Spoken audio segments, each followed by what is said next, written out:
আজকে আমি তৈরি করব তেলের পিঠা। তেলের পিঠা তৈরি করতে যে ব্যাটারটি আমি তৈরি করে রেখেছি সেটা তৈরি করতে লাগবে চালের গুঁড়ি, খেজুর গুড়, লবণ, নারকেল এবং সামান্য পানি। পানিটি অবশ্যই হালকা কুসুম গরম করে নেবেন, তাহলে পিঠাটা ভালো ফোলে। এবং পিঠাটা তৈরি করার হাফ অ্যান আওয়ার আগে আপনারা ব্যাটারটা তৈরি করে নেবেন এবং এই ঘনত্বে আপনারা ব্যাটারটি তৈরি করবেন। দেখুন আমার ব্যাটারটা রেডি করা আছে।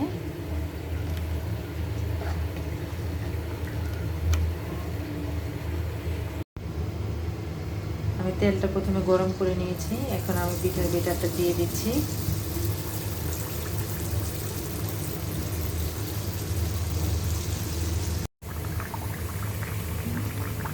আমার তেলের পিঠাটা ফুলে উঠেছে।